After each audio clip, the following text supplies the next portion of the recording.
the forbidden technique that helps you remember who you truly are. Before we begin, this video, like many of our recent ones, is long. But it's long for a reason, because we don't skim the surface. We go deep. We walk through the ancient. We untangle the forgotten. We speak directly to your soul, not your attention span. So we invite you, save this video. Watch it when you can give your heart to it. Let it sit with you like a sacred text, not background noise. And if you've ever felt there's something more to who you are, a voice inside that whispers, "There's something I'm meant to remember," then this isn't just a video. It's your signal. If anything stirs something deep within you, a memory, a question, a tear, leave a comment below and tell us. Because you're not alone on this path. And sometimes your words are the spark someone else has been waiting for. Now, let's remember the key they never wanted you to find. There's a reason you were drawn to this message, something beyond curiosity, beyond coincidence. It's the same reason you've always felt like there's something just out of reach, a truth waiting for you just beyond the noise of the world. You may not be able to name it yet, but it knows you. It's been waiting, and maybe, just maybe, that truth is you. For thousands of years, there has existed a practice so potent, so profoundly transformative, that it wasn't erased, it was buried, hidden under layers of ritual, distraction, and misdirection. This wasn't just spiritual suppression. It was intentional, strategic, methodical. And it wasn't because the practice was harmful. On the contrary, it was forbidden precisely because it worked. Imagine this, a technique that doesn't try to teach you something new. Instead, it peels back the weight of what you were taught to believe. It doesn't fill your mind. It clears it. It doesn't reshape your identity. It reveals the one that's always been there, quietly waiting behind the roles you've been playing. This is not a myth. This is not a fantasy. And it is certainly not a theory. I know this, not just because I've studied it. I know it because I've lived it. I've sat in rooms full of noise and still felt silence rise inside me. I've forgotten everything I was taught and remembered something deeper. Something so ancient, so personal, so unshakably real, that no philosophy or theology could explain it. But didn't need to. It felt like coming home. And it all began with a moment, a crack in the armor I'd built around myself. It wasn't dramatic. It wasn't some cinematic epiphany. It was a quiet ache, a gentle whisper that asked, what if everything you believe about yourself is a lie? It was terrifying, because we are told who we are from the moment we are born. We are named, taught, labeled, praised, or punished, shaped by approval, molded by fear. And eventually, we become something, someone, a person with a story, a role, a personality. But what if all of it, every piece, was layered over something else? Something original? That question burned inside me until I could no longer ignore it. I began searching books, traditions, teachings, teachers. But every time I thought I found an answer, it turned out to be someone else's truth. Another layer, another distraction, until one day I stopped searching and I started remembering. Not intellectually, not conceptually, but vibrationally. That's the thing no one tells you. Remembrance doesn't come from thinking. It comes from vibration, from tuning in, like a radio signal that was always there, just hidden beneath static. And when I finally tuned in, everything shifted. You see, there's a reason why this technique was forbidden. A reason why it was hidden in allegory and encoded in symbols. Because when a soul truly remembers itself, when it activates that original vibration, it becomes impossible to control. And the world is built on control. Every institution, every hierarchy, every belief system that thrives on your obedience crumbles when you no longer need external validation. When you remember your inner authority, your inner name, that's why they call it dangerous. Not because it causes harm, but because it makes you free. The technique doesn't require belief. It doesn't care about your religion, your past, your titles, or your sins. It speaks a language older than words, the language of resonance. You either feel it or you don't. And once you do, no one can take it away. This isn't about rebellion. This isn't about proving anything. It's about returning to the original signature of your soul. the unique frequency that was yours before you had a name, a body, a story. That's why, deep down, you've always known something was missing. Because part of you never forgot. And here's the most unsettling truth. The deception wasn't in making you ignorant. It was in making you believe you were someone else. Someone small. Someone separate. I want to tell you a story. A few years ago, I met an elderly man in a mountain monastery in northern India. He was a quiet man, soft-spoken, barely spoke English. But there was something in his eyes, a kind of stillness that didn't feel empty, but infinite. One day, as I was sitting beside him in meditation, he leaned over and whispered, "You have the memory. It's just covered." I didn't understand what he meant, but he smiled and placed his hand on his chest. "This," he said, "not here." He pointed to his head. "Here."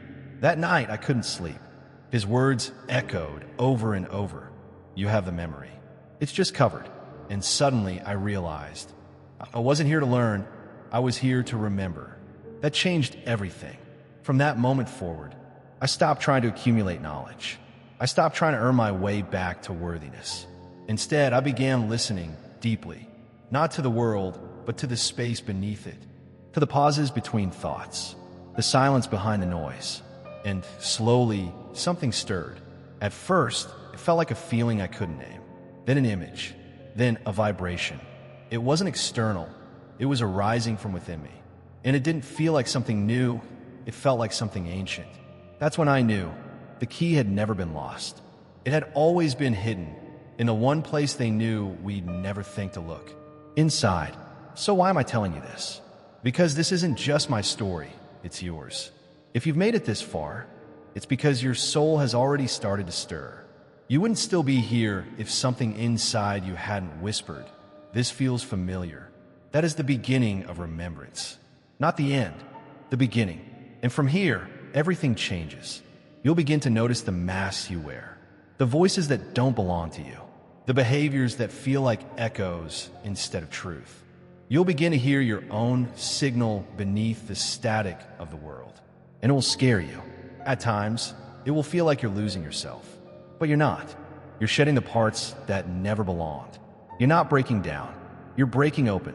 The real you, the soul that never forgot, is already awake. It's just been waiting for the noise to quiet down. That's what this journey is about. Not self-improvement, not self-discovery, but self-remembrance. A return to the place before the stories, before the name, before the world told you who to be. And that return, it begins now, not tomorrow, not after another course, not after perfection. Now, take a breath. Let be slow. Close your eyes, if you want, and just ask, not with your voice, but with your vibration. Who was I before I was told who to be? Listen, not with your ears, but with your soul. Because the key, the forbidden technique, is not out there. It is you, the great amnesia of the soul. Somewhere along the river of time, we forgot. Not because we were foolish, not because we were broken, but because forgetting was engineered. It was layered into our systems, our myths, our institutions. And what makes this forgetting so tragic is that it was not a moment, it was a gradual fading. Like a dream slipping from your grasp the moment you open your eyes. You see, there is something eerily consistent across the most ancient of civilizations. From the high temples of the Mayans to the sand-carved symbols of Kemet, from the chants echoing in Himalayan caves to the oral mysteries of Aboriginal elders, they all whisper the same message. We were once awake, then we fell asleep. The fall wasn't physical, it was spiritual, a kind of sacred amnesia, and every story that ever mattered began with that forgetting. But what causes a soul to forget who it is? Sometimes it's trauma, sometimes it's survival, but more often it's subtle. You forget who you are when the world rewards your mask and punishes your truth. You forget when your longing for connection outweighs your longing for authenticity. You forget when you're told from childhood, be good, be quiet, be what they expect. And so you become, not what you are, but what was required. And yet, even in the forgetting, something remains. A quiet pulse, a hum in your bones, a magnetic ache that draws you to the stars, to symbols, to stories you shouldn't know but somehow do. This isn't random. You're not just a personality shaped by environment. You are a consciousness older than your parents, older than your culture, older than your name. I remember speaking once with a woman who had no exposure to spirituality, no religious training, no belief system. She was, by all accounts, an ordinary single mother working 2 jobs to survive. And yet, she told me through quiet tears, sometimes when I'm watching my child sleep, I feel like I've done this before, like I've loved her for lifetimes. That's not poetic. That's memory, not of the mind, but of the soul. In our modern world, it has done everything it can to dismiss such knowing. We've built entire empires on the idea that only what is measurable is real. Only what is written in books, published in journals, confirmed by others. But the soul speaks in silence, in symbols, in moments of recognition that defy logic. What happens when a child, too young to know, draws an ancient symbol with astonishing accuracy? What happens when someone dreams of places they've never visited and later finds them exactly as seen? What happens when you feel a sudden ache upon seeing a stranger's eyes, as if you'd known them long before time began? These are not fantasies. These are fragments, cracks in a veil, glimpses of the you that never forgot. And if you think you've never experienced it, pause. Have you ever stood beneath a night sky and felt both insignificant and infinite? Have you ever wept for no reason during a piece of music, as if your soul recognized something your mind couldn't place? Have you ever said, I don't know why, but this feels familiar? That is the beginning of remembrance.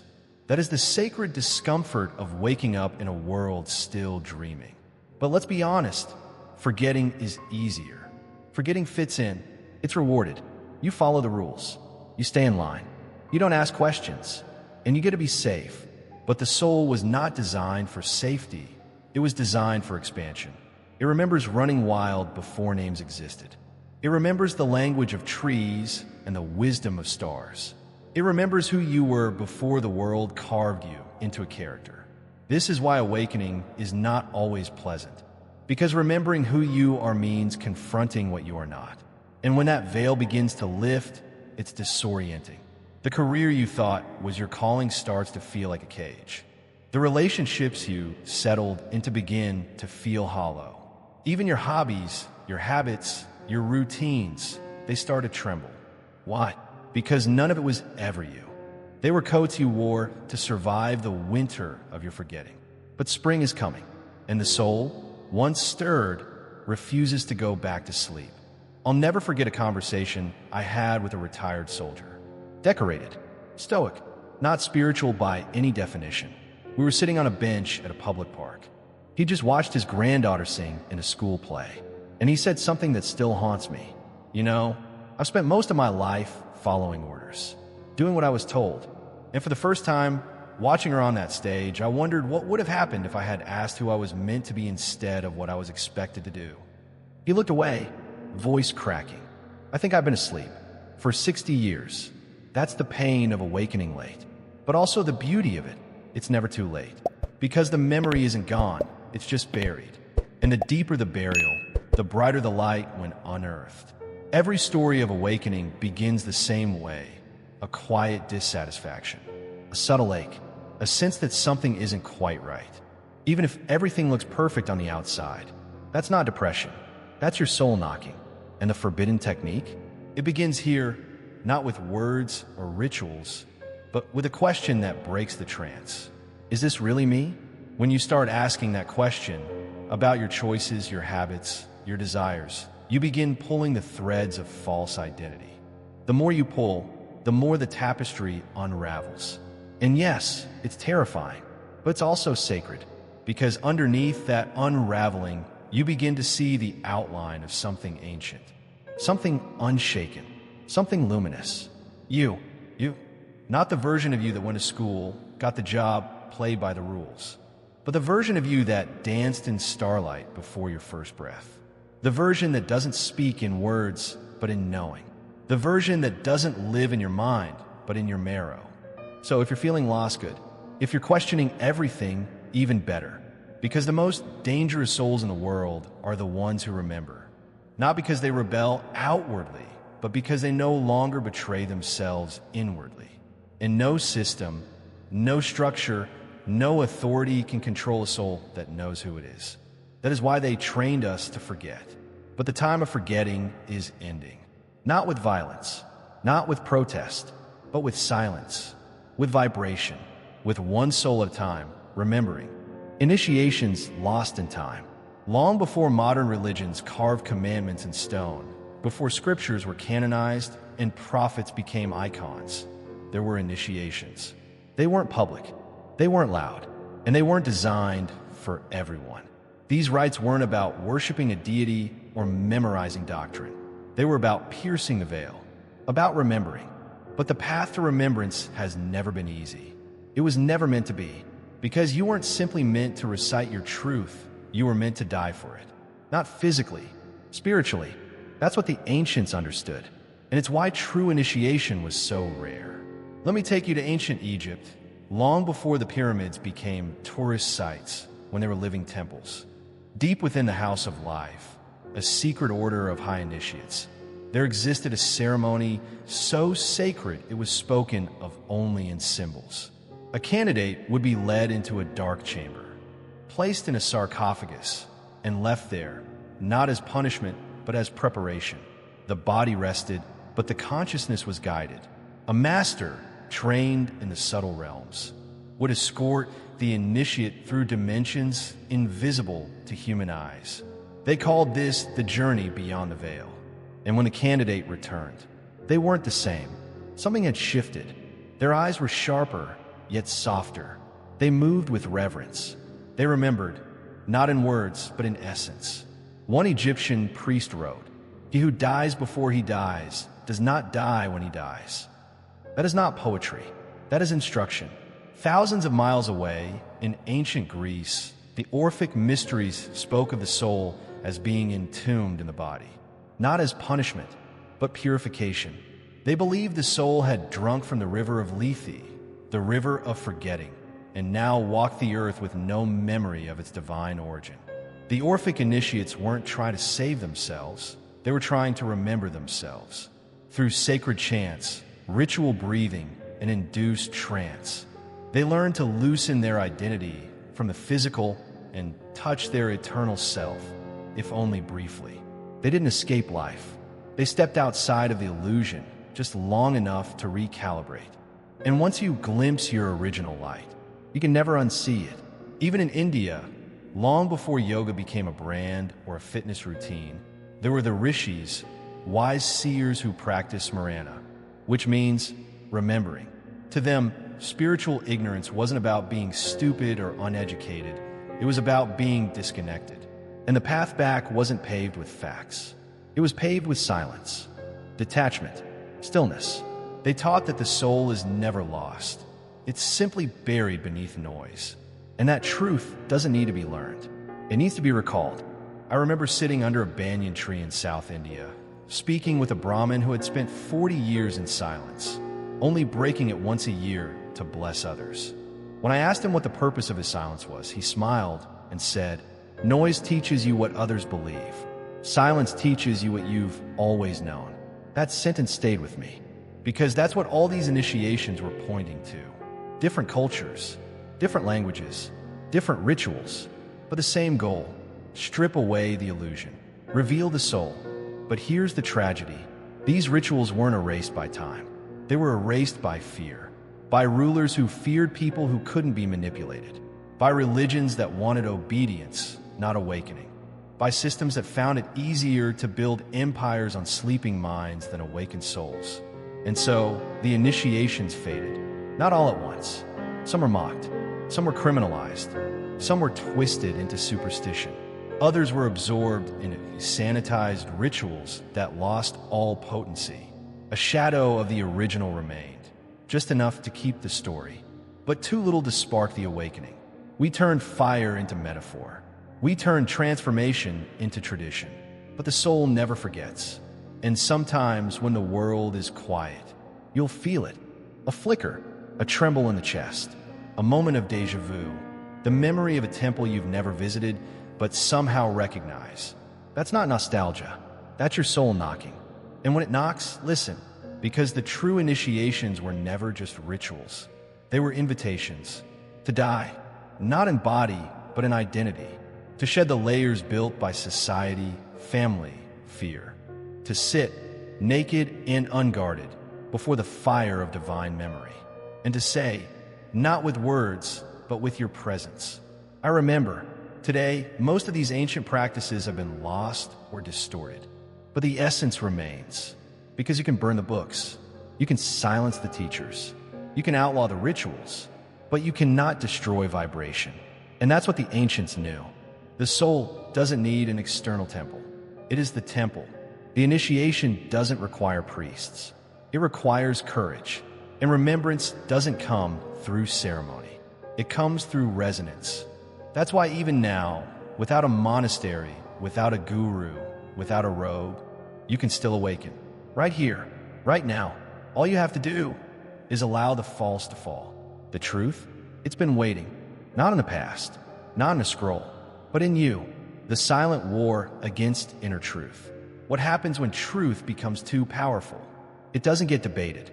It doesn't get disproven. It gets buried. Not with shovels, but with systems. Not with fire, but with distraction.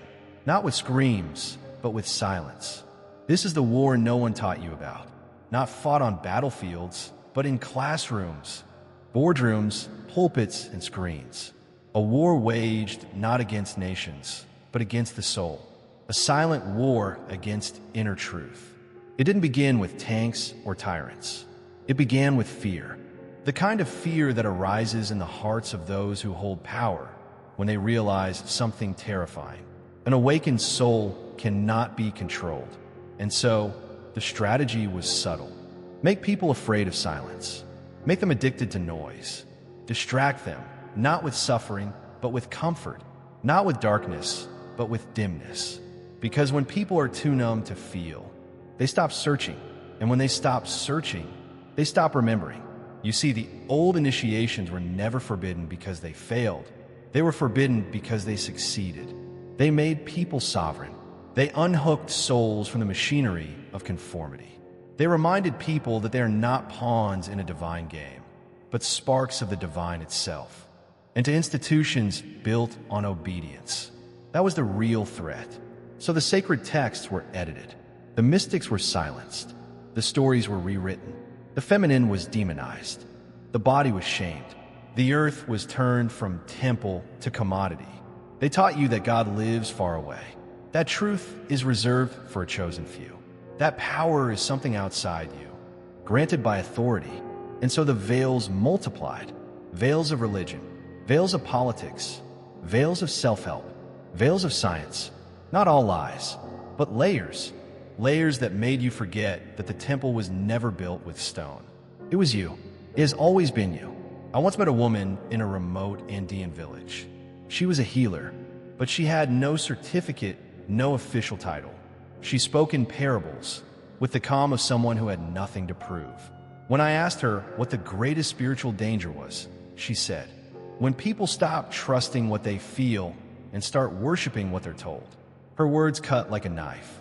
Because I realized this wasn't just about belief systems. It was about inverted power. We've been taught to outsource the most sacred part of ourselves, our inner knowing. When you feel an insight rising, you suppress it. When you sense something's wrong, you rationalize it. When you hear the whisper of your soul, you call it crazy. Because somewhere along the way, you were told, don't trust yourself. Others know better. It's dangerous to question. And that narrative, that insidious narrative, is the sharpest weapon of the silent war. Because once you doubt your own light, you become dependent on artificial ones. That's how they win. But what if I told you this war is not hopeless? What if I told you that every time you feel that strange pull toward stillness, toward meaning, toward mystery, you're resisting? What if every act of honesty, every tear you didn't apologize for, every moment you chose presence over performance was a rebellion? Not against the world, but for your soul. I remember standing in a cathedral once, massive, ornate, filled with art and silence. People were moving through it like tourists. Cameras out, chatter rising. But in one far corner, a man sat with his eyes closed. Not kneeling, not weeping, just still. I don't know who he was, but the stillness that radiated from him was louder than the choir. That's when I realized stillness is resistance. Stillness is remembrance. Stillness is truth refusing to die. The systems of the world want your soul busy, want it productive, want it chasing, because a soul that never pauses never listens, and a soul that never listens never remembers. But you, just by being here, reading these words, are breaking that cycle. You're part of a quiet uprising, not one that marches in streets, but one that walks barefoot in gardens, that stares at the sky without explanation, that cries when no one is watching, not from pain, but from beauty, because remembering is not loud. It is still. It is the moment a mother looks at her newborn and suddenly knows a love no book could define. It is the moment a man walks away from everything successful because his soul says, "This isn't it." It is the moment a child draws a symbol she's never seen, and her grandmother gasps in recognition. It's not logic. It's not theory. It's resonance. And that resonance is revolution. But unlike the revolutions of old, this one does not burn buildings. It burns illusions. And from those ashes, something ancient rises. You, not the constructed you, not the performative you. It waits in caves and poems, in lullabies and ruins. It waits in dreams and déjà vu. And most of all, it waits in you. So when the noise gets loud, when the world tries to sell you another identity, another solution, another distraction, pause, breathe, and remember, vibration over information. We live in an age drowning in information. Every answer is a click away. Every opinion has a platform. Every curiosity can be satisfied within seconds. And yet, how many of us feel more lost than ever? Because no matter how much we know, no matter how many books we read, certifications we earn, or philosophies we memorize, something still aches. Something still whispers at night. Something says, "This isn't it." That's because truth isn't something you collect. It's something you resonate with. You don't discover who you are by thinking harder. You remember who you are when your vibration shifts. It took me years to understand this. And the more I knew, the heavier I felt. Until one day, I sat with a woman who had barely spoken her entire life. She was 92. She lived in silence, tending a tiny garden in a village with no internet. People said she was strange, mute, irrelevant. But when I met her, I wept. She didn't teach. She didn't explain. She looked at me, and something shifted. I can't explain it. It wasn't intellectual. It wasn't emotional. It was vibrational. Her presence felt like a tuning fork. And something inside me, something ancient, remembered its original note. And that was the moment I knew. The soul doesn't recognize words. It recognizes frequency. You probably felt it too. The way your skin tingles when someone speaks truth. The way your chest expands when a song touches something you didn't know was buried. The way a place you've never visited feels like home. That's not coincidence. That's vibration. Because your soul is not a story.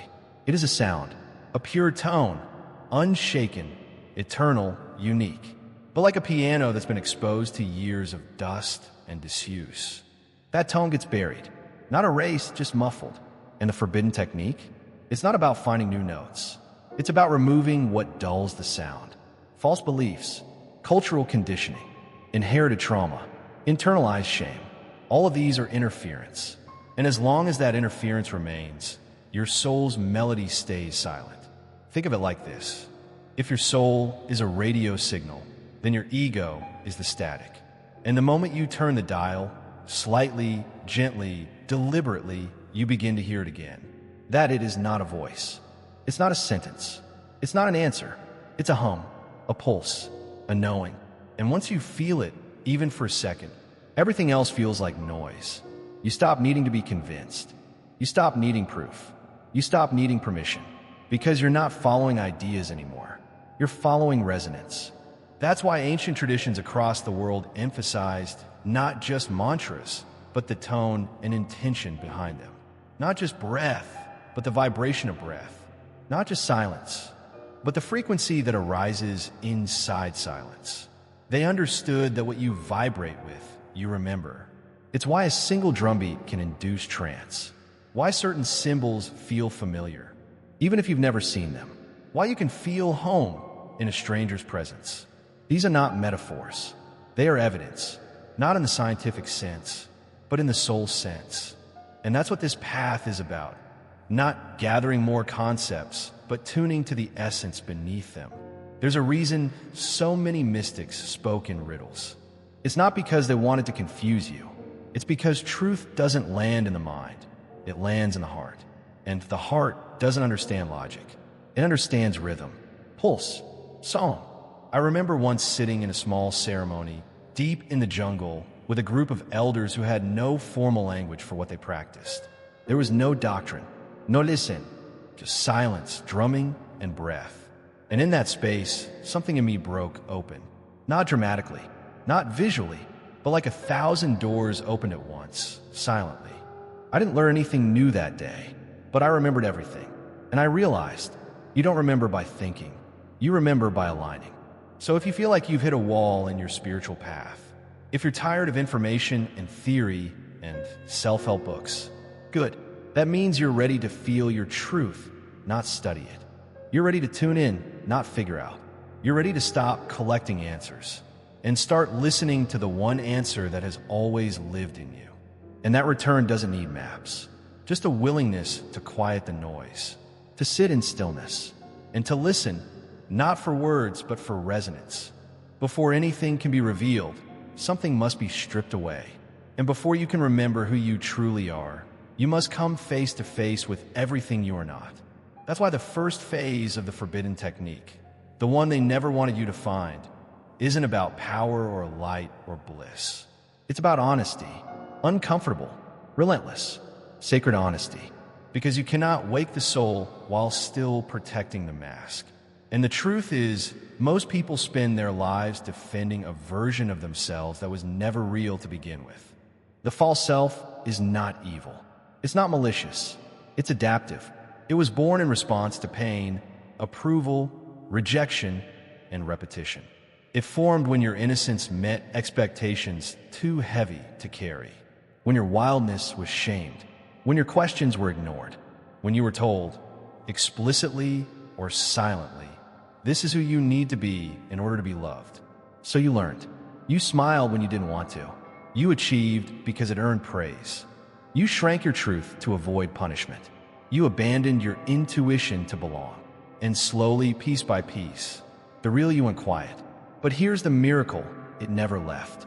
It simply waited, buried beneath a character called you.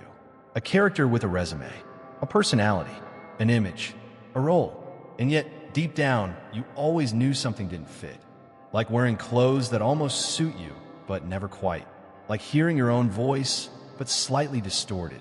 That's the false self. And deprogramming, it isn't about becoming better. It's about becoming bare. It begins with a question so simple it's terrifying. Whose voice is this? You sit in stillness. You watch your thoughts. You hear one say, "You'll never be enough." Ask, is that mine? You feel fear rise when you consider changing your life. Ask, is that mine? You hear yourself saying, "I'm not ready." Ask, is that really true? Or is it what I was trained to believe? You see, the false self is made of borrowed thoughts, secondhand fears, and recycled shame. It's not a villain. It's a survival strategy. But survival is not the same as remembrance. And the soul was not made to survive. It was made to expand. The moment you begin asking those questions, gently, courageously, you begin the process. And it is a process, because the false self isn't just in your mind, it's in your nervous system. It's in the way your body tenses in the face of intimacy. It's in the way you flinch from praise, or seek validation, or sabotage quiet moments. So don't just ask, watch. How do you react when someone loves you without agenda? How do you speak about yourself when no one's listening? How do you treat your silence when the phone is off, the screen is dark, and there is nowhere to perform? That's where the mask starts to loosen. Not through force, but through clarity. You don't destroy the false self by hating it. You dissolve it by witnessing it. Because what was built in unconsciousness begins to fall apart under the light of awareness. There's a passage in the Gospels that says, "You shall know the truth, and the truth shall make you free." John 8, verse 32. But what many forget is that before truth liberates, it often shatters. It shatters identities. It shatters attachments. It shatters everything you built to protect the parts of you that never needed protection. I remember a man I once counseled. He was successful by every standard, wealthy, respected, articulate. But when we sat in silence, he broke. "I've spent my whole life becoming a man I don't even like," he said. And then he whispered something I'll never forget. "I don't know what's scarier, losing this identity or realizing it was never really mine." That's the edge the soul invites you to. And it's not easy. The ego will resist. The body will panic. The mind will invent 1,000 reasons to retreat. But if you stay, if you keep breathing, keep asking, keep watching, a space begins to open. A silence that doesn't feel empty, but full. A calm that isn't passive, but powerful. That is the space where the real you begins to stir. And here's the paradox. You don't have to kill the false self. You just have to stop feeding it. Stop repeating its thoughts. Stop defending its fears. Stop reacting from its wounds. And it will starve. Slowly, gently. It will fade. And as it fades, you will begin to feel something underneath. A softness, a vastness, a presence. It won't have a name. It won't have a script, but it will feel like home. Because that's what you've always been. Not the voice of fear, not the persona of performance, but the silence underneath it all. The forbidden technique begins not by doing, but by undoing. Not by achieving, but by releasing. Not by seeking light, but by removing what blocks it. And in that first step, in that sacred deprogramming, you don't become someone new. You become who you were before you forgot. The second step, awakening the inner sense. Once the false self begins to crumble, once the noise starts to fade, something begins to stir. At first, it's subtle.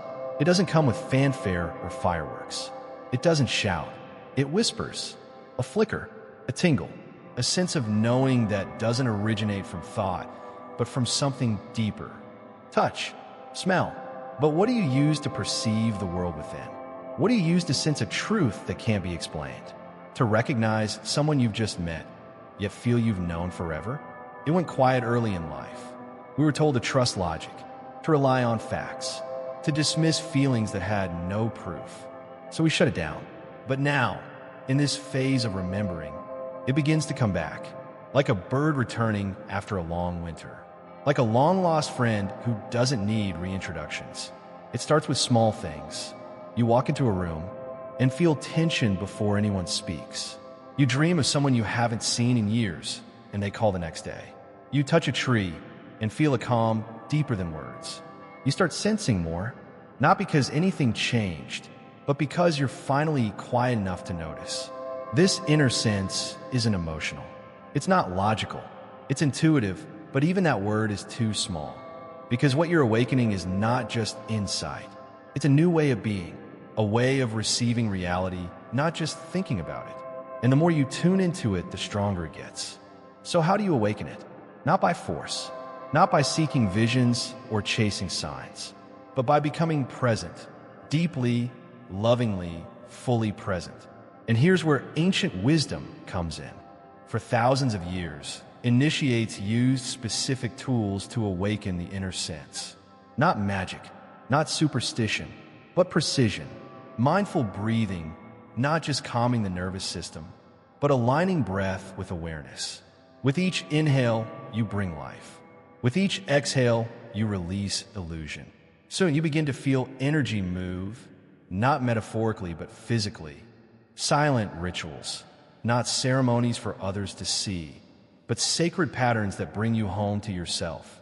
Lighting a candle, touching your heart before speaking, placing your bare feet on the earth. These are anchors, not habits. Sacred imagination, not fantasy, but focused vision. because what you visualize with love and presence, your soul accepts as real. The ancients knew this. That's why symbols were used, not as idols, but as keys. A flame in the heart, a lotus unfolding from the chest, a mirror reflecting infinite light. These aren't decorations. They are portals. You don't create them. You remember them. Your breath slows, and your vibration starts to match the memory. That's how the inner sense awakens, not as information, but as experience. And when it does, you begin to see differently. You look at a tree, and it speaks. You hear someone's words, but feel the energy behind them. You walk into a place, and know if you're welcome before anyone greets you. This isn't magic. This is your natural state. But a warning, it can feel lonely at first, because the more your inner sense awakens, the more you feel how disconnected the world has become. People speak, not with walls, but with presence, because the moment you try to explain it, defend it, or validate it, you lose it. The inner sense doesn't need proof. It is the proof. It doesn't need words. You walk into uncertainty without panic. You feel something greater moving through you, not above, not outside, but within. And eventually, you don't just awaken the inner sense. You become it. It is your true name, the one your soul has always known. And this is the third step in the forbidden technique. Not just to recognize this name, but to resonate with it. And when it aligns with that vibration, the soul becomes fully conscious of itself. Not conceptually, not theoretically, but in a visceral, unforgettable way. A recognition so total that it cannot be reversed. It doesn't happen in your mind. It happens in your field, in your being. It's like hearing a melody you didn't know you knew, but suddenly realize has been playing inside you all along. So how do you find this vibration? You don't. You become it. It's not summoned. It's not decoded. It's not given to you by a master, a teacher, or a voice in the sky. It is revealed as you strip away everything that isn't it. Imagine you are a violin covered in years of dust, tightened too far by fear, loosened too much by doubt. No matter how masterful the hands, you won't sing. But when tuned, gently, precisely, soulfully, your string begins to hum. And when it hums at that perfect pitch, you remember, not with thought, not with effort, with vibration. You don't say, "This is me." You feel, "I have always been this. I simply forgot." There's a story from early Christian mysticism, too obscure for mainstream doctrine, of a monk who, after decades of silence, finally spoke these words. "I'm the echo of God remembering himself." No one knew what he meant, but those who were near him said that when he walked into the garden, even the birds quieted, as if all of creation was listening to his resonance. He wasn't preaching. He wasn't teaching. He had become a frequency. That is what the soul's true name does. It radiates. And in its presence, everything false dissolves. You stop trying to prove yourself. You stop trying to belong. You stop trying to impress, compare, justify, perform. Because your vibration says everything your voice never could. But this is not a shortcut. It requires patience, sincerity, willingness to lose what you've clung to. Because the soul's name can't coexist with the false self. It won't shout above your inner critic. It won't fight for attention with your ego. It won't beg to be heard over your social persona. It waits, still, unmoving, ever present. And when you finally quiet the noise, not perfectly, but earnestly, when you surrender your masks, even for a moment, it answers, not as a sentence, not as a vision, but as a shift. You feel your shoulders drop, your breath deepen, your chest warm. Tears may rise, but they're not from sadness. They're from homecoming. You don't cry because you're lost. You cry because you realize you were never truly gone. The resonance of your true name begins subtly. You may feel it when holding someone you love without needing anything in return. You may feel it walking alone in nature, when everything feels sacred and nothing feels separate. You may feel in moments of silence so deep that even your thoughts kneel before them. And when it comes, stay. Don't analyze. Don't grasp. Just let it expand. Because this resonance is not something you practice. It's a state you live from. And the more you embody it, the more you align with your true name, something miraculous begins to happen. You speak with fewer words, but greater impact. You act without effort, but with deep clarity. You love without fear, because you no longer love to receive, you love to remember. And here's the truth they don't teach. You don't remember your soul's name to gain power. You remember it to stop pretending you ever needed it. Because power isn't something the awakens seek. It's something they radiate. When you walk in resonance, even your silence becomes a teaching. Even your breath becomes a prayer. Even your gaze becomes a mirror, awakening others, not by force, but by recognition. That is the sacred contagion of truth. You don't need to convince anyone of who you are. You just need to remember. And in doing so, you give others permission to remember too. But let me be clear, this resonance doesn't make you superior. It makes you humble, because to vibrate in your true name is to realize you are not separate. You are a note in a symphony, a wave in an ocean, a flicker of God remembering himself through you. And that changes everything. You still have a life, a body, a voice, but they no longer define you. They express you. And now your expression is aligned, not with the world's expectations, but with the memory that lives beneath your skin, beneath your stories, beneath your time. Your name, the true one, has no letters, but when it sings, the entire universe listens, living beyond the surface. When your soul starts to remember, when its original vibration begins to hum again, life doesn't end. It begins, but not in the way you expected. Not with lightning bolts or mystical visions. Not with angels at your doorstep or instant bliss. It begins quietly. You pour a cup of tea, and it feels like a ceremony. You watch the wind move through the trees, and it feels like a message. You hold someone's hand, and it feels like a portal to eternity. This is what happens when you begin living beyond the surface. The world doesn't change. You do. And in doing so, everything looks different.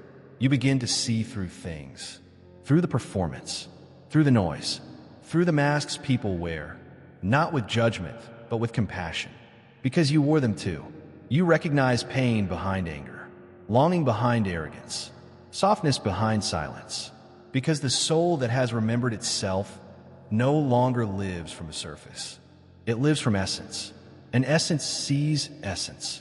There's a saying from the Gospel of Thomas: when you bring forth that which is within you, what you bring forth will save you. If you do not bring forth that which is within you, what you do not bring forth will destroy you. These are not metaphors. They are instructions, because when you live from the surface, everything becomes reaction. You become what happens to you. You spend your days defending, performing, explaining, escaping. But when you live from the soul, you respond, not react. You witness, not absorb. You choose, not just follow. You become aware of space, between stimulus and response, between thought and action, between pain and story.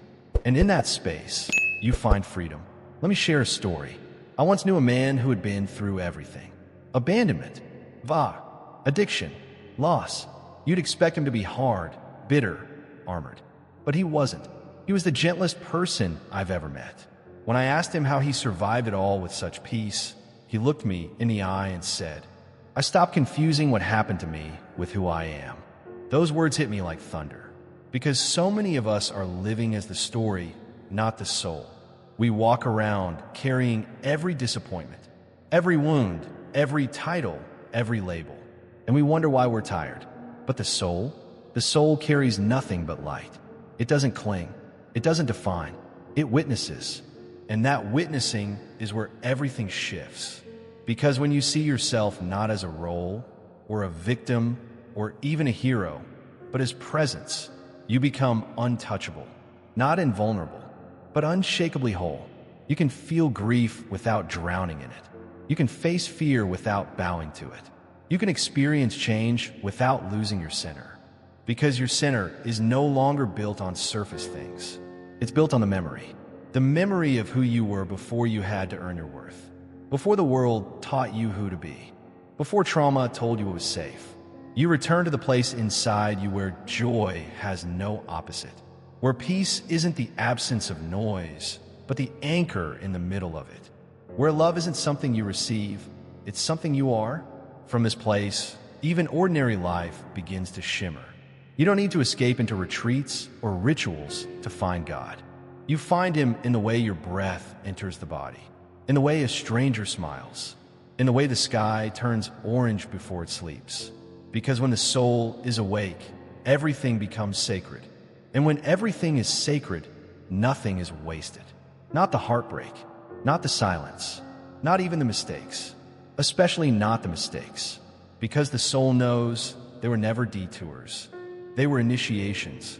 And now you no longer ask, why did this happen to me? You ask, what did this return me to? That's what it means to live beyond the surface. To move through life not as a character in a script, but as a frequency.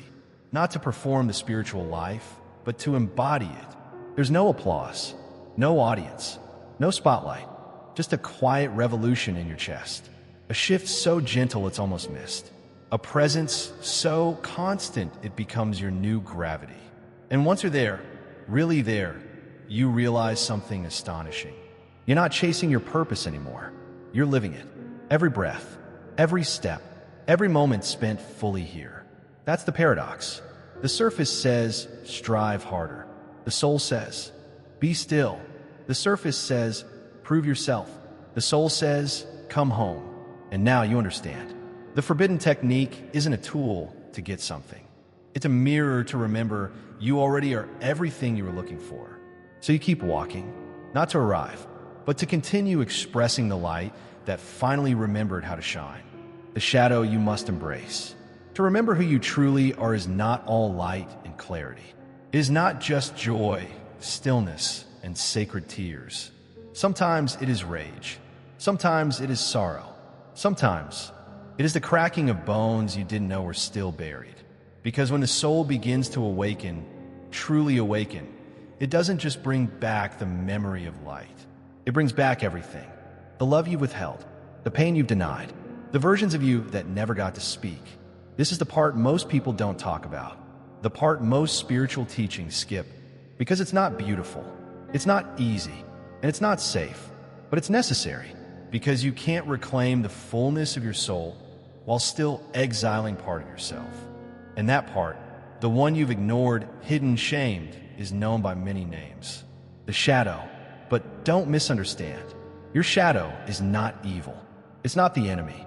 It's the part of you that adapted in darkness when no one was watching. It's the part that said, if I can't be loved for who I am, maybe I'll be safe if I become someone else. It's the part that protected you, even as it distorted you. And when you begin to remember, it starts to come home. Unhealed wounds surface. Old fears reappear. Regrets you thought were buried come back with fresh ache. Not to punish you, to free you, because your soul knows. You can't step into your light if you're still running from your shadow. I once sat with a woman who was in deep spiritual awakening. She'd reached profound states of peace, clarity, beauty. But one day, she looked at me with trembling hands and said, I don't understand. I feel like I'm losing everything. Why does it hurt more now than it ever did before? I looked into her eyes and said, softly, because now you're strong enough to see it. That's what the awakening does. It opens you, not just to heaven, but to what you've buried to survive. And this is where most turn back, because the shadow doesn't come in polite whispers. It comes in dreams that make you sweat. It comes in outbursts you can't explain. It comes in the form of people who mirror the parts of you you'd rather not meet. But here's the sacred secret. The shadow only screams because it was silenced for too long. It doesn't want to destroy you. It wants to be integrated. It wants to be seen. And when you finally sit with it, not to fix it, not to kill it, but to understand it, it softens. You realize the anger was grief in disguise. The pride was a shield for shame. The control was a cry for safety. You realize the worst things you've done were done by parts of you that forgot they were already loved. And that's the most painful part of remembering. It makes you feel everything, but feeling doesn't break you. Resisting does, because when you finally let yourself grieve, not just what you lost, but what you became to avoid the loss, you make space. And in that space, your soul starts to speak, not in light, but in wholeness. You stop dividing yourself into good and bad. You stop hiding your flaws behind spiritual masks. You stop trying to transcend what you haven't yet embraced. Because the path forward is not upward, it is inward, and inward includes all of you, even the parts you once exiled. This is what the ancient initiates knew. That's why the temples had chambers of darkness before chambers of light. That's why silence always came before song. Because before you can rise, you must descend, not into hell, but into truth. And truth includes shadow. There's a line in Psalm 139. If I make my bed in the depths, you are there. Even the depths, even the shame, even the moments you hope no one ever sees. God is there. Your soul is there, waiting for you to stop running, to stop editing, to stop pretending, and just sit in the raw, trembling truth of your own unfiltered being. Because that's where healing begins. That's where wholeness lives. And that's when remembrance becomes real. Not as bliss, but as truth. Not as perfection, but as presence. So if on this path the tears return, if the doubts rise, if the parts you hope to forget show up at your doorstep, don't panic. It means you're ready. Ready to see yourself, not in fragments, but in full. Ready to walk into the room of your own soul and turn on the light, not to chase the darkness away, but to love it back into belonging, entering the sacred trance. There comes a moment on the path of remembrance, a moment so quiet, so subtle, that most people miss it. It doesn't arrive with a sign. It doesn't announce itself. It doesn't feel like enlightenment. It feels like stillness. You're still washing the dishes, still answering emails, still tying your shoes, buying groceries, paying bills. But something is different. You're no longer inside your thoughts. You're watching them. You're no longer fused with your emotions. You're holding them. You're no longer moving through life automatically. You're present. This is not detachment. This is expanded awareness. This is the sacred trance, not the trance of hypnosis, where you lose yourself, but the trance of remembrance, where the soul quietly begins to lead. It's not something you practice. It's something you slip into, often without realizing. One day you're walking down the street, and the noise in your mind suddenly fades. The wind touches your skin, and it feels like the first time. You look at a stranger, and their eyes feel ancient. You breathe, and the air feels holy. You haven't changed the world, but your perception has shifted. The veil has thinned, and now, life is no longer something happening to you. It is something you are in communion with. You see your body, but you're no longer just a body. You hear your thoughts, but they don't define you. You feel your emotions, but they don't consume you. You are here, fully, lovingly, unwaveringly here. And from this place, intuition flows. Clarity rises. Time bends, not in a supernatural way, but in a natural way you simply forgot. You'll think of someone, and they'll text. You'll feel a pull to go somewhere, and something essential will happen there. You'll speak a sentence, and realize it was exactly what someone needed to hear. This is not magic. This is alignment, because when the soul takes the lead, life becomes synchronized, but not in a way that always feels good or easy. Sometimes the sacred trance brings grief. Sometimes it brings confrontation. Sometimes it brings solitude so deep it aches. But even then, you are awake inside it.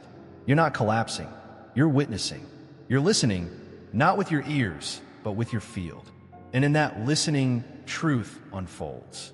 Not in words, but in vibration. That's why, during this phase, you may find yourself drawn to silence more often. Not because you're avoiding people, but because you finally learned to enjoy the company of your own soul. You may find yourself speaking less, but when you do, your words carry a strange weight. You may laugh more, but not from amusement, from awe. You may cry, but not from pain, from presence. Because everything now is part of the dance. Even the mundane, even the mistake, even the waiting. This is the sacred trance, where the boundaries blur, where the sacred and the ordinary merge, where the divine is not out there, it's everywhere. In the traffic, in the heartbeat, in the dishwater, in the bird song, and most of all, in you. But let me be clear, this trance is not permanent. It comes and goes like waves. It deepens and recedes. Some days you'll feel expanded, connected, invincible. Other days you'll forget. You'll fall back into habit, into worry, into contraction. That's okay. The sacred trance is not something you hold on to. It's something you return to, not by striving, not by chasing, but by remembering, by breathing, by pausing, by dropping back into the present moment, the only place your soul ever lives. And over time, something beautiful begins to happen. The trance stops feeling like a state.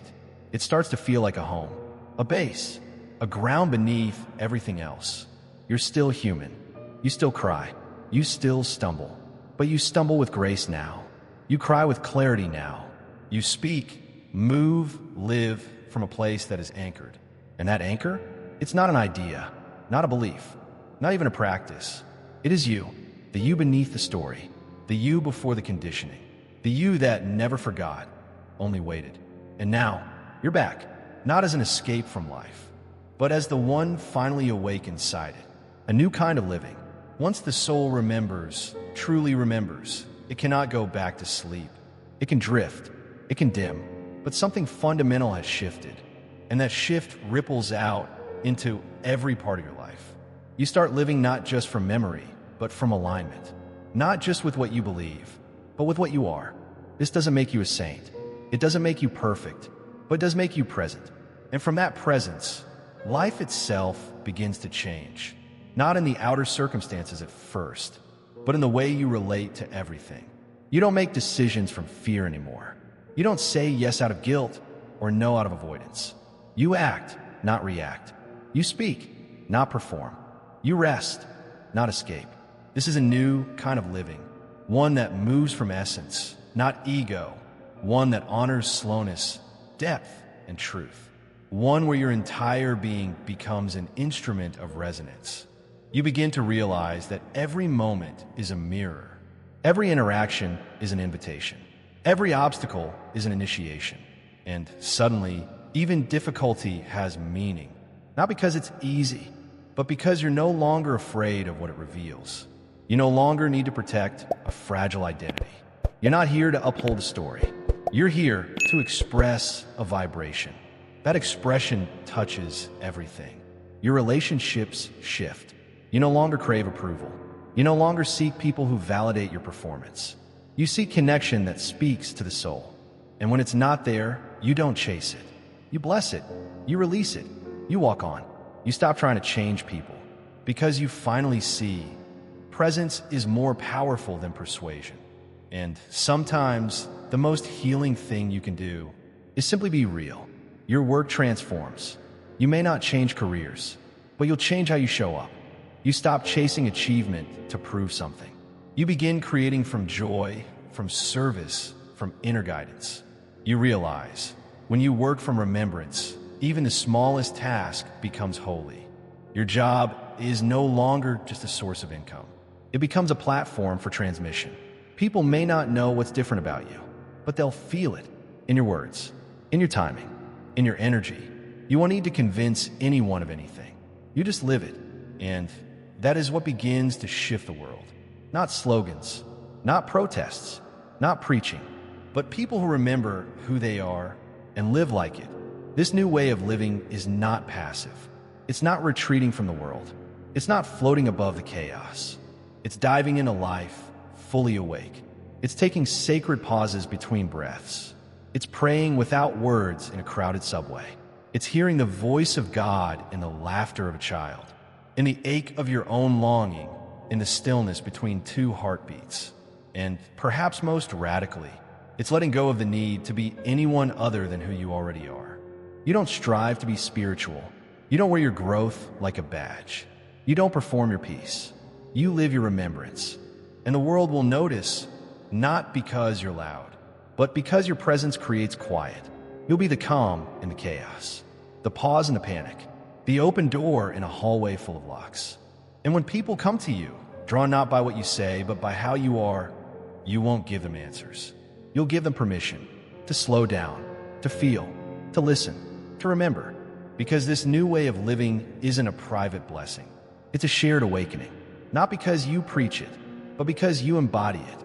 Every time you choose presence over performance, every time you choose truth over comfort, every time you choose silence over noise, you ripple, and those ripples reach places you'll never see, people you'll never meet, moments you'll never know you touched. That's the quiet power of remembrance. It doesn't demand, it transmits. And so now, you walk differently. You walk like someone who knows they are already home. Not because life is perfect, but because your center is. And from that center, you don't live to survive. You live to radiate. That is the gift of remembrance. Not a better version of the old life, but a completely new one. Sacred practices for modern souls. You do not need to escape to a mountain, enter a monastery, or disappear from society to remember who you are. You can remember right here, in your kitchen, at your job, on a crowded street, inside a restless mind. Because remembrance is not about where you are. It's about how you are, and that how is something you practice, not as rigid discipline, not as spiritual performance, but as sacred devotion, the kind that doesn't shout, but quietly tunes every moment into a hymn.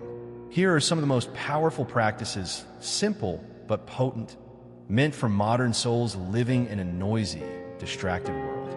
They are not meant to make you better. They are meant to make you present, to bring you back into resonance, to help you stay awake once you've begun to remember. 1. Practice active silence. This is not just about quiet surroundings.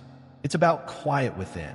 Even 5 minutes of sitting in complete stillness, without phone, without agenda, without trying to be spiritual, can change the entire frequency of your day. Sit, breathe, close your eyes if you like. Don't force thoughts to stop. Don't try to meditate the right way.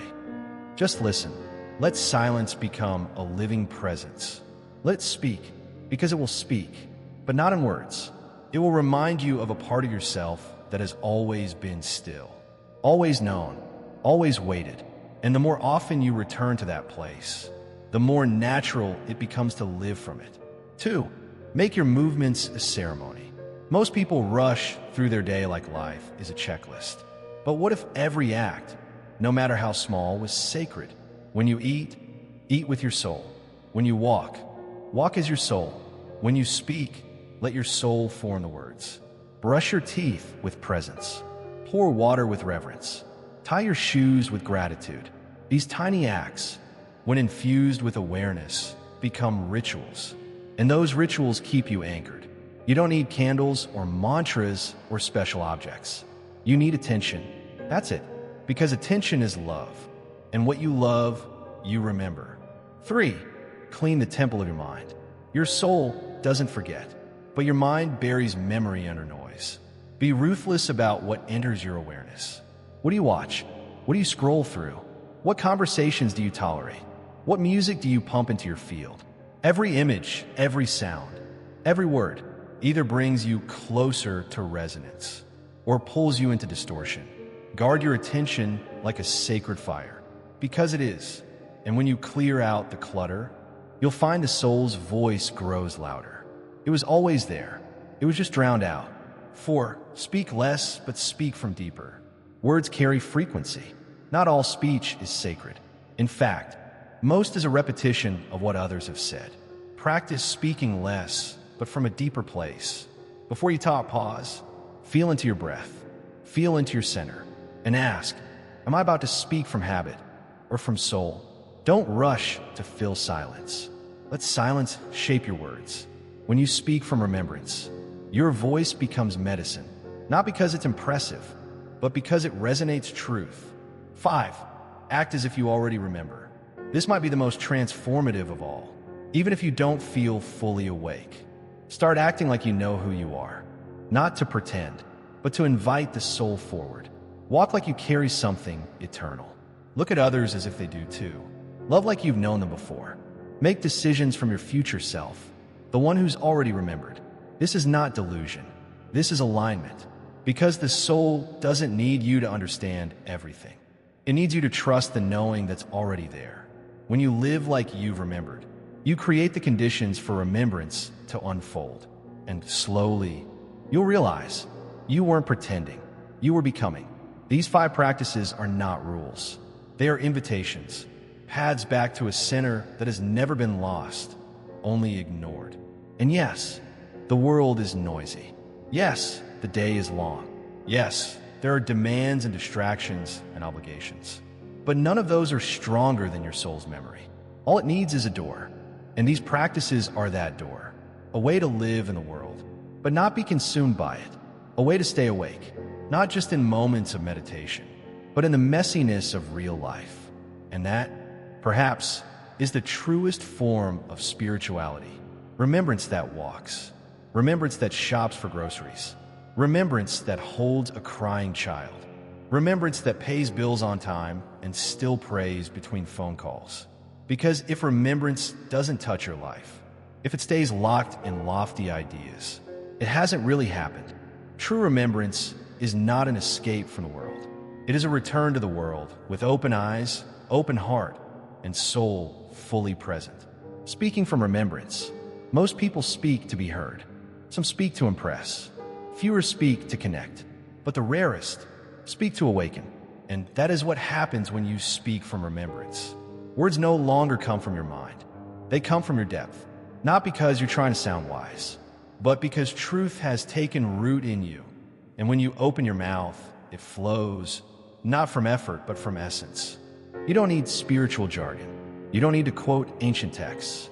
You don't need rehearsed lines or mystical metaphors. What you need is presence and the courage to speak from it. Because when you do, people feel it. It's not about what you say. It's about where you say it from. Have you ever heard someone speak a simple sentence, and it moved you more than 100 clever speeches? That's the difference. The soul doesn't speak in information. It speaks in frequency.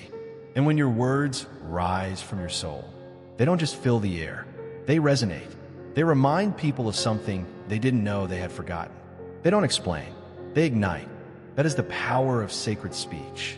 And yet, it requires discipline, because we've been taught to speak from reaction, from habit, from wanting to sound right or be liked or avoid silence. But none of that comes from remembrance. So how do you change it? You begin with awareness. You notice the moment before you speak. You feel it, and you ask, not from your head, but your center, is this coming from truth or from performance? If it's performance, pause. If it's truth, proceed. And sometimes, truth doesn't want to say anything. This is why those who remember deeply often speak less. Not because they're shy, but because they've realized silence speaks louder when it's filled with knowing. So they speak when it matters.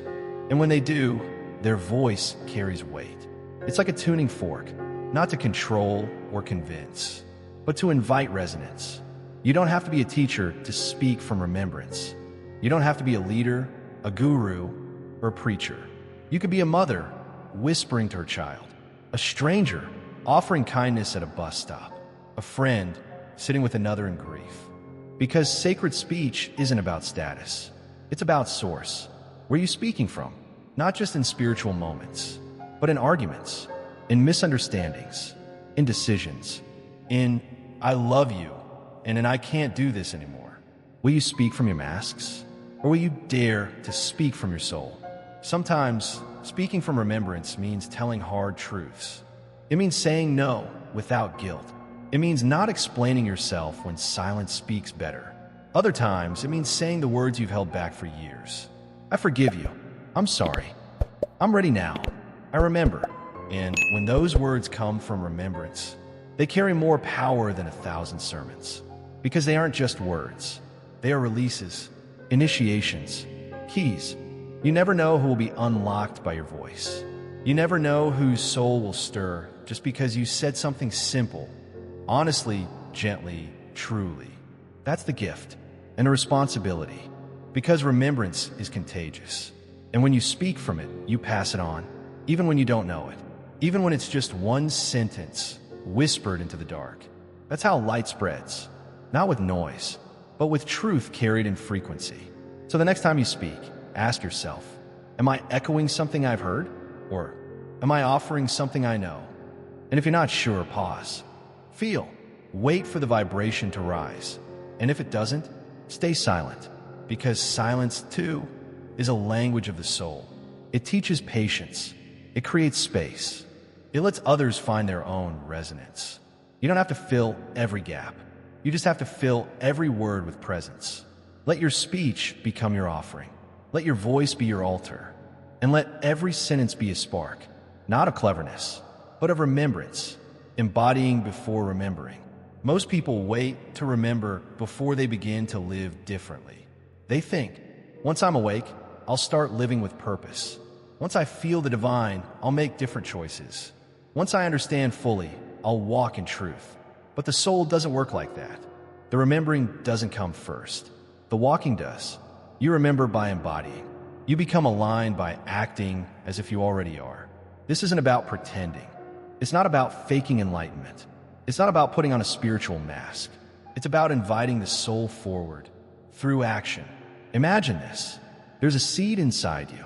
It holds everything: memory, light, purpose, identity. But it won't bloom because you think about it. It blooms because you nurture it. And nurturing means living as though the seed already knows what to do. Because it does. Walk like you remember. You don't have to know your soul's true name yet. You don't have to understand your past lifetimes or your sacred contracts. What you do have to do is walk with intention. That means walking slowly when you feel rushed, standing tall when you feel unseen, moving gently when the world is harsh, acting like your feet carry something eternal. Because they do. The soul responds to posture, to presence, to decision. It sees your yes, not the one you say with your mouth, but the one you say with your steps. And it begins to rise to meet you. Speak like you belong to something greater. You don't have to be perfect to speak from truth. You just have to be devoted to it. Even if your voice shakes, even if you doubt yourself, speak like someone who knows they were born for more. Speak like someone whose words shape the field around them. Speak like someone who is reclaiming a forgotten kingdom, because you are. And if your thoughts whisper, "But I don't know who I am yet," that's okay. The speaking isn't about arrival. It's about alignment. You speak like someone who remembers, so that you will remember. Because the soul reveals itself when it sees that you are ready to live as it, not just think about it. Love like you've loved for centuries. Love not because someone deserves it, not because they've earned it, but because you've been here before. Because you remember at some deep, trembling level that you have touched this soul before. Maybe in a different body, maybe in a different story. So love as if the one in front of you is a reflection, a mirror, a reminder. And love not because it's easy, but because it's your nature. You were made from love, formed by it, held together by the remembrance of it. And every time you let it pour through you, you reclaim a piece of what was forgotten, not by learning, but by becoming. Make decisions from the future you. This is the spiritual version of time travel. Ask yourself, what would the awakened me do in this moment? How would they walk into this room? How would they speak to this stranger? How would they spend this hour? And then do that, not because you're already that version, but because every choice brings you closer. It tunes the vibration. It aligns the field. It activates the memory. You're not faking anything. You are rehearsing destiny. The universe doesn't respond to your ideas. It responds to your embodied frequency. So be the frequency, even before it feels real. And soon, it will feel more real than the mask you used to wear. The identity must be lived before it is understood. This is a paradox most people miss. You think you need to know who you are before you act. But in truth, you act, and the knowing arises through the living. It's like stepping into a sacred garment that still feels unfamiliar. But the longer you wear it, the more you recognize yourself in it. This is how the soul works, not with tests or definitions, but with energy, with movement, with intention. And so we choose to live from a truth we haven't fully remembered yet, because that very choice is what brings the memory back. So what does this look like practically? It looks like showing up differently in the small moments. Smiling at someone who expected your silence. Choosing honesty over approval. Saying thank you when your ego wanted to blame. Offering your full attention when the world says to scroll past. These are not grand gestures. They're sacred shifts. They're the soul stretching inside the human frame. They are you, remembering with your body. And over time, you'll notice something. The gap between acting as if and knowing disappears. You no longer walk like someone remembering. You are someone who remembers. You're no longer reaching. You are resting in the truth that always was. And that truth walks with you, speaks through you, loves with you, decides for you, not from pressure, not from ego, but from the center of all centers, the place where remembrance lives. So begin today, not by striving, but by walking differently, looking differently, loving differently, not for perfection, but for alignment, because the soul doesn't need you to perform. It needs you to participate, to meet it, to move like it, to remember through motion. And in doing so, you will become the bridge between forgetting and full, radiant, sovereign being. You are not who they told you. From the moment you took your first breath in this world, you were named, defined, labeled, boy, girl, good child, difficult one, smart, lazy, special, average, too much, not enough. And slowly, one after another, those labels became bricks. And those bricks became walls. And those walls became a prison, not a visible one, not made of stone or steel, but made of stories. Stories told by your parents, your culture, your teachers, your religion, your society. Stories like, you are your achievements, you are your mistakes, you are your trauma, you are your race, gender, nationality, belief system. You are who others say you are. You're what you've been through. And maybe the most dangerous story of all, you're separate, separate from the divine, separate from each other, separate from purpose, separate from your own soul. But here's the truth you were never supposed to remember. You were never any of those things. Not your title, not your role, not your pain, not your past. You are not broken. You are not behind. You are not less than. You are not what the world said you were. You are who you've always been, but forgot. And the only reason it hurts so much is because somewhere inside you, you already know this. Your soul never bought the lie. It simply fell asleep under it. But now the soul is stirring. Now the whispers are getting louder. And they're saying, wake up. You were never that mask. You were never that name. You were never that cage. How the world teaches you to forget. The systems of this world thrive on you forgetting. Not remembering makes you easier to sell to, easier to govern, easier to manipulate, because someone who doesn't know who they are will believe anything about themselves. They'll accept limitations. They'll chase approval. They'll obey fear. This is not conspiracy. This is conditioning. You were conditioned to forget, from cartoons to classrooms, from pulpits to politics, conditioned to believe that power is external, that wisdom comes from outside. That truth is complicated. That love must be earned. That healing requires permission. That you're incomplete. But every single one of those is a lie. You're not incomplete. You're unexpressed. And once you remember that, nothing can hold you anymore. The pain is not the problem. The story is, it's not your wounds that keep you small. It's what you've been told those wounds mean. You made a mistake, and someone told you it meant you're a failure. You were rejected, and someone told you it meant you're not lovable. You were quiet, and someone told you it meant you're weak. But the soul doesn't speak in that language. The soul knows. Mistakes are part of the refinement. Rejection is redirection. Silence is sacred space. So what if today you let go of the interpretation? What if you stopped asking, what's wrong with me? And started asking, what's true about me? The answer won't come from your ego. It won't come from your followers. It won't come from your resume or your trauma or your therapist. It will come from stillness. And in that stillness, you'll hear something ancient rise. You are not what happened to you. You are not what others called you. You are not even who you thought you were. You are who I made you to be. Your soul, letting go of false selves. The hardest part of remembering who you are is letting go of who you thought you had to be. Sometimes we cling to the mask because we've worn it so long. We think it's skin, but masks always itch. They crack. They suffocate. They ask for energy to maintain. And your soul? It's tired of pretending. So ask yourself, what version of me am I still performing? What roles am I playing for survival? Who am I when no one's watching? If the answers scare you, good, that's where the truth lives. That's where freedom begins. And the moment you choose to shed those layers, not perfectly, not all at once, but with intention and love, you start to feel something you haven't felt in years. Home, not a place, not a person, but a feeling of being aligned with your essence. And that's the first sign of remembrance. Real people, real proof. You don't need to take this on faith. Look around. Look at the ones who walk with calm in the middle of chaos. The ones who speak softly, but their presence silences the room. The ones who don't chase validation because they are anchored in truth. Most of them don't have followers. They're not influencers or celebrities or saints. They're people who chose to stop performing. People who said, "I'd rather be true than impressive." And that one choice opened something eternal.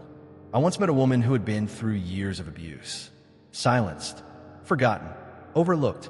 But the day she said, "I am not what they did to me," her entire face changed. Something in her stood up from within, and she began living, not as a survivor, but as a sovereign soul. She started speaking to women who'd never heard truth from another woman before. She looked them in the eye and said, "They told you that you're weak, but I see who you are. You're light wrapped in fire. You've only been trained to forget." And those women wept, not because she was eloquent, but because her words came from remembrance. This is what happens when one soul remembers. Others begin to remember too. So if you're still unsure who you are, start by getting clear on who you are not. You're not the guilt, not the shame, not the box you were put in. You're not the name you had to earn. You're not your income, your scars, your doubts. You're not broken. You're becoming. And the world is afraid of that. Because someone who has remembered is someone who can no longer be controlled. But more importantly, someone who has remembered is someone who can set others free. And maybe, just maybe, that's why you forgot in the first place. So the remembering would be powerful. So the remembering would be yours. So that when you did awaken, you know it was real. And you'd never forget again. The sacred power of repetition. The modern mind is addicted to novelty. New content, new advice, new teachers, new books, new affirmations, new hacks, new everything. We scroll through life, searching for the next thing to save us. But the soul isn't looking for new. It's looking for true. And truth doesn't arrive in 1,000 different forms. Truth is simple, but it must be remembered again and again, until it's no longer a thought, but a vibration. That's why sacred traditions across the world rely on repetition. Not because their teachers ran out of ideas, but because repetition, done with presence, rewires reality. It awakens memory. It anchors vibration. It opens doors, not by shouting new truths, but by whispering old ones until the soul finally hears. The power of devotional repetition. Think of a mantra, not as a magic word, but as a rhythm your soul recognizes. You may say the same phrase 100 times. I am whole. I am light. I return to myself. I am God's beloved. At first, your mind resists. This is silly. This isn't working. This doesn't feel true. But with each repetition, the surface noise starts to soften, and something beneath the words begins to stir. You're not trying to convince your mind. You're calling out to your soul, and the soul responds to consistency. Repetition becomes devotion. When you bring your presence into the act, it's not about volume. It's about vibration. You're not repeating to force a change. You're repeating to remember what never changed. Scripture was meant to be lived like breath. In ancient Israel, the Psalms weren't recited like poetry. They were embodied, spoken aloud, chanted with rhythm, sung in private, echoed in the fields, whispered at night. Take Psalm 23, for example. The Lord is my shepherd, I shall not want. It's easy to pass over that line, but say it slowly, repeatedly. The Lord is my shepherd. The Lord is my shepherd. The Lord is my shepherd. I shall not want. I shall not want. I shall not want. Each repetition deepens the meaning, not because the words change, but because you change. You soften. You sink into it. You stop thinking and begin to receive. The same goes for Jesus' own teachings. Let those with ears to hear, because the truth wasn't designed to be God in one take. It was designed to reshape you through rhythm. You don't get to the soul's memory by being clever. You get there by walking the same path daily, until the ground remembers your footsteps. Practical repetition as a spiritual tool. So how do we make repetition sacred again? Start small. Start deliberately. Here are ways to anchor divine repetition into your day. Morning anchoring. Repeat a truth as you wake. Before your phone, before your tasks. I am held. I return to the light. I am more than my story. God is with me, and I remember. Let it be soft. Let it be real. Say it out loud if you can. Not for performance, for presence. Breath-linked repetition. With each inhale, a word. With each exhale, another. Inhale, I am. Exhale, awake. Inhale, God is. Exhale, here. Linking sacred phrases to breath trains your nervous system to resonate with truth, not anxiety. Walking meditations. As your feet move, let your steps echo phrases. One step, one soul. I walk as light. This is holy ground. I remember. The body becomes a channel for rhythm. Your cells start to hum with the vibration of remembrance. Repetition through writing. Take one truth. Write it 10 times slowly by hand, but not mechanically, with reverence. Feel the stroke. Hear the sound. Let your nervous system absorb it like sunlight. You're not scripting your future.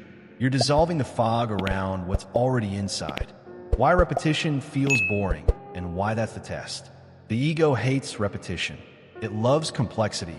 It loves distraction. It loves new, because new keeps you from going deep. Depth requires returning. Returning requires stillness. Stillness reveals what the ego can't control. So if you feel boredom rising during spiritual practice, good. It means you're approaching the veil. Push gently. Go past the boredom, past the urge to scroll, past the I've heard this already. Because right beyond that moment is the sacred shift, the moment when the words stop being words and become doorways, real testimonies of sacred repetition. Years ago, I met a former gang member who turned his life around not through sermons, but through one simple act. He repeated Psalm 51 every morning for 3 years. Create in me a clean heart, O God, and renew a right spirit within me. At first, it was just words, then a whisper, then a cry, then a lifeline, and eventually, a new identity. He said, I didn't even understand what I was praying at first, but something in me did. It was like my soul recognized the sound and decided to come home. That's the power of sacred repetition. It bypasses the mind. It feeds the spirit. It reminds you literally to realign, to remember. And repetition is teshuva in motion. It is the daily act of saying, I'm not going to believe the lies today. I choose to remember, over and over, through the mundane, through the pain, through the silence, until that act becomes so woven into your spirit that forgetting becomes impossible. Not because you try harder, but because you've trained your vibration to stay home. So if you're still waiting for something new to change you, stop, turn, repeat, not mindlessly, not religiously, but reverently, because what your soul needs most right now is not more information, but rhythms of remembrance. And those rhythms begin with the courage to repeat. Mirrors, not enemies. Most people you meet in life will seem like obstacles, challenges to overcome, triggers to avoid, enemies to defeat, annoyances to endure. But what if, just what if, they're not here to block your path? They're the path. What if the person you dislike most is holding the missing piece to your healing? What if the one who betrayed you is unknowingly playing a role in your remembrance? What if everyone you encounter is a mirror, not of who you think they are, but of who you need to become? This is not about excusing abuse or tolerating harm, but it is about shifting perception from defensiveness to discernment, from blame to awakening. Because the soul doesn't see enemies. It sees messages. Every soul you meet is a teacher in disguise. Your boss who never sees your worth, your parent who never apologized, your friend who grew distant without reason. They may not be awake. They may not be fair. They may never change. But that's not the point. The point is, what are they showing you about yourself? Are they revealing your need for approval? Are they triggering an old story that you are not enough? Are they asking you to set boundaries, perhaps for the first time? We think spiritual lessons should come wrapped in light and incense. But often, they come wrapped in people who annoy us. The coworker who gossips, a mirror of how we betray ourselves in silence. The sibling who judges you, a reflection of your need to be accepted by everyone. The ex who left without closure, a divine invitation to close the story yourself. Again, this doesn't mean people are justified in hurting you, but means your soul chose the encounter, not to suffer, but to wake up, a story of reflection that changed a life. I once heard the story of a woman named Alina, a hospice nurse who had been verbally abused by her father all her life. When he was dying, her siblings refused to help. Alina, alone, changed his bedpans, fed him, listened to his insults, held his hand in silence. One day, he looked her in the eye and said, "You're nothing like I expected." That was all. He died 2 days later, and something inside her shifted forever. She told me, "He didn't become a better person, but in caring for him, I saw a strength in me I never knew existed. I thought he was my tormentor, but in the end, he became my mirror." She didn't walk away with a healed father, but she walked away with a revealed soul. Not because he changed, because she remembered who she was, even in the face of someone who never did. Projection, the ego's favorite trick. Most of what we hate in others is what we haven't made peace within ourselves. You see someone arrogant? Maybe it's showing you the part of yourself that fears being seen as proud. You feel rejected by someone? Maybe it's echoing how you reject your own needs. You're jealous of someone's success? Maybe it's your soul's whisper. That dream lives in you too. You just buried it. Carl Jung called this the shadow. Spiritual traditions call it the false self. But the soul doesn't name it. It integrates it. When you stop fighting the mirror, you start finding the message. Forgiveness is not approval, it's liberation. One of the deepest mirror practices is forgiveness. Not because they deserve it, but because you deserve to be free. Forgiveness isn't saying what they did was okay. It's saying your peace matters more than their punishment. It's not weak. It's not passive. It's one of the most powerful acts of spiritual maturity. When you forgive, you say, "I will not let this mirror define me. I will see the reflection, learn the lesson, and return to myself." Because every time you choose to let go of resentment, you make space for remembrance. The divine mirror, seeing God in others. Perhaps the most radical mirror of all is this. Every soul carries the image of the divine. Yes, even the ones who hurt you. Yes, even the ones who hate you. Yes, even the ones who don't believe what you believe. Because when God made humanity in his image, he didn't make exceptions. The angry person on the train, a divine mirror, showing you the sacred art of patience. The child who won't stop asking questions, a divine mirror, reminding you of your own lost curiosity. The stranger who smiled at you for no reason, a divine mirror, reflecting the joy you forgot you carried. When you begin to see others this way, life stops being a battlefield and becomes a cathedral. Practicing mirror awareness daily. Here's how you can begin to make this practical. Pause when triggered. Instead of reacting, ask, "What is this trying to show me about me?" Bless the reflection. Even if it's painful, silently say, "Thank you for showing me what I needed to see." Journal the mirror. Write down, "Who triggered me today? Why? What part of me did they reflect?" Choose a new response. Instead of repeating the old pattern, respond as if you already remembered who you are. Practice mirror prayer. Sit quietly and say, "God, let me see the truth behind what I see. Let me see myself and others through your eyes." When you live this way, something astonishing begins to happen. You stop judging quickly. You start listening deeply. You begin to speak with more gentleness. Not because you become perfect, but because you become present. And presence is what turns enemies into teachers. Because if every person is a mirror, then every encounter is a chance to remember yourself more clearly. You already have what you seek.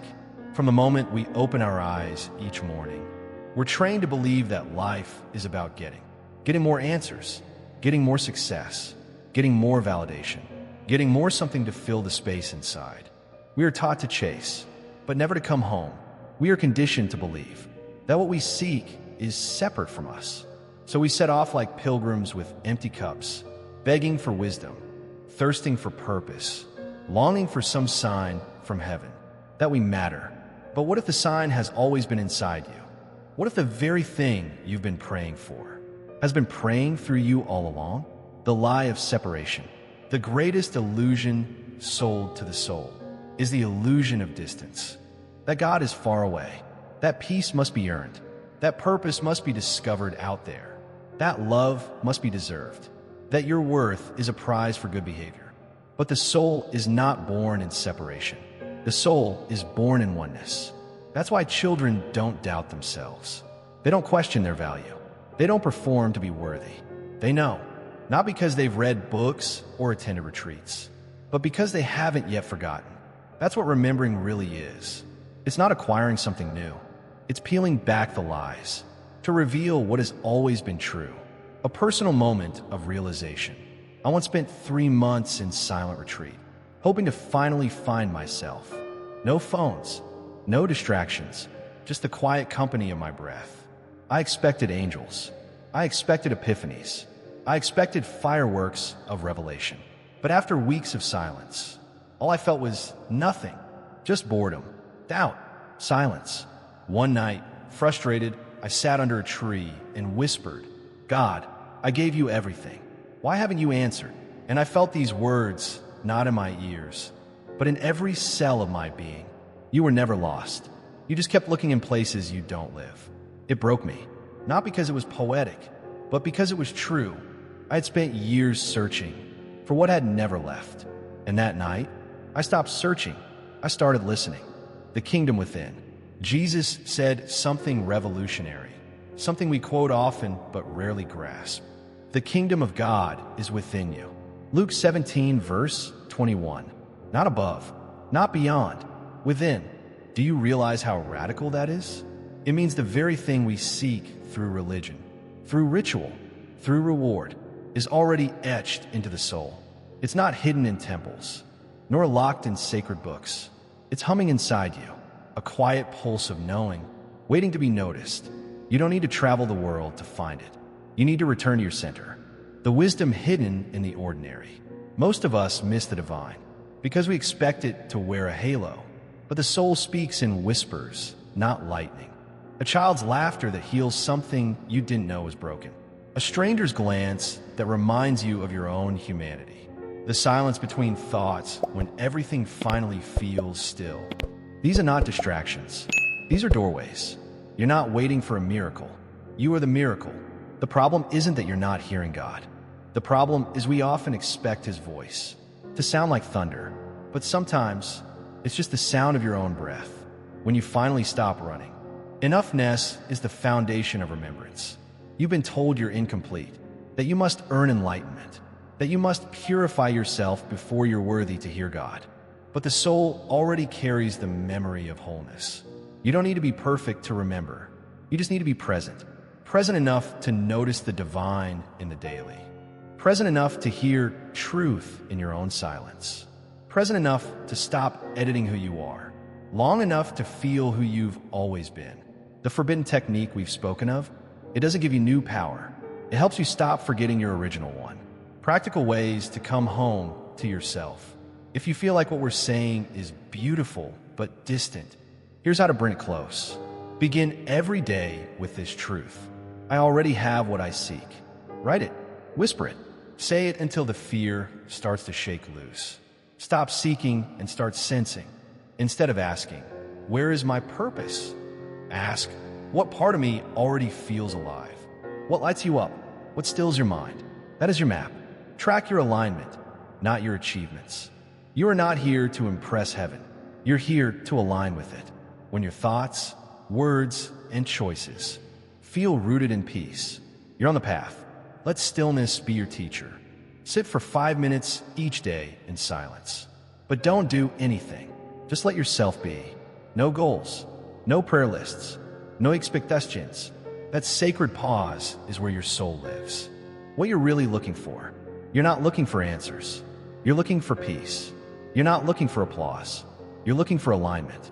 You're not looking for purpose. You're looking for presence. And presence can't be bought, can't be earned, can't be copied. It's remembered when you finally stop believing you're missing something. This isn't about becoming. It's about being. You're not behind. You're not broken.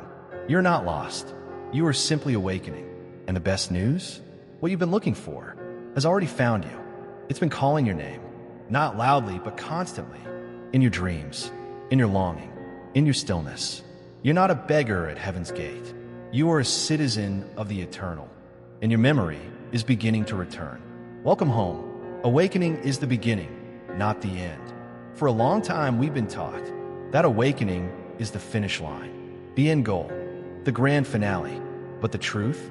Awakening is not the end. It's the beginning. It's not the summit of the mountain. It's the trailhead. It's not the crown you wear after victory, but the doorway to a life finally lived in alignment. Because remembering who you are isn't just a revelation, it's a responsibility. The soul doesn't just wake up, it starts walking. Once your soul remembers its essence, something irreversible happens. You can no longer pretend. You can no longer stay small. You can no longer tolerate the lie that you are less than divine. But this remembering isn't a certificate. It's a call to action. You start walking differently, not faster but deeper, not with certainty but with trust. You make fewer plans, but more sacred choices. You stop performing and start embodying. Because awakening is not about knowing more. It's about becoming more yourself than ever before. A new kind of integrity. When the soul is awake, integrity takes on a new meaning. It's no longer just about morality or rules. It becomes energetic alignment. Do your words carry the vibration of your truth? Do your relationships mirror your values? Do your daily rituals honor the divine in you? Spiritual maturity is no longer measured by how often you meditate or how much you pray, but by how present, honest, and whole you remain in the ordinary moments of life. Washing dishes becomes worship. Driving to work becomes a prayer. Speaking to a stranger becomes a transmission. You stop looking for heaven above and start recognizing it here. Challenges don't disappear, they transform. Here's something no one tells you. Even after awakening, life will still challenge you. You will still feel anger. You will still face grief. You will still be misunderstood. But everything will feel different. Why? Because now you don't mistake the storm for the sky. You don't see hardship as punishment, but as refinement. You know that pain isn't an enemy. It's a sacred mirror. You don't ask, why is this happening to me? You ask, what is this revealing in me? And that shift changes everything. You no longer resist the fire. You walk through it with grace, knowing it's not here to destroy you, but to burn away what isn't you, becoming a living invitation. When you remember who you are, you don't need to preach. You become the message. Your life becomes a vibration that reminds others of their own light. You don't convert people. You awaken resonance. Just by existing in truth, you give others permission to do the same. You become a living invitation. Come home to yourself. And there is no sermon more powerful than that. A closing vision, the soul walking freely. Imagine this. You wake up one morning, and your soul is no longer hiding. You walk to the mirror, and instead of seeing your face, you see your essence. You go outside, and nature seems to respond, not with words, but with recognition. You speak to someone, and instead of defending a persona, you speak from your center. You eat slowly. You breathe deeply. You love fully, not because you're trying, but because you've remembered how. This isn't fantasy. It's the natural life of an awakened soul. And it's possible for you. Not one day, not someday, but now, the final invitation. You've listened this far because your soul was ready. Ready to stop searching. Ready to start remembering. You don't need a technique. You're the technique. You don't need another teacher. You are your own wisdom. You don't need more time. You are eternal. And so as we close this journey together, here's one last truth. The awakening has already begun. The spark has been lit. The veil has thinned. The remembrance has started. From here on out, walk slowly, walk gently, walk awake, and may your soul remember. again and again, that it has never been separate from the divine. You are not just a seeker. You are the light that others seek. Welcome to the beginning. Welcome to yourself. If something in this journey touched you, hold on to it, not with your mind, but with your soul, because what you felt here wasn't just content. It was remembrance, a doorway, a vibration, a homecoming. And if this message spoke to a part of you that's been silent for too long, don't let the noise of life drown it out again. Subscribe to this channel. Leave a comment below. Tell us what awakened in you. And share this video with someone who's ready to remember.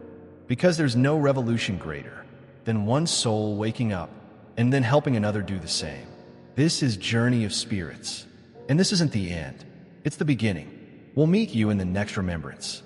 Until then, stay soft, stay awake, and above all, stay true.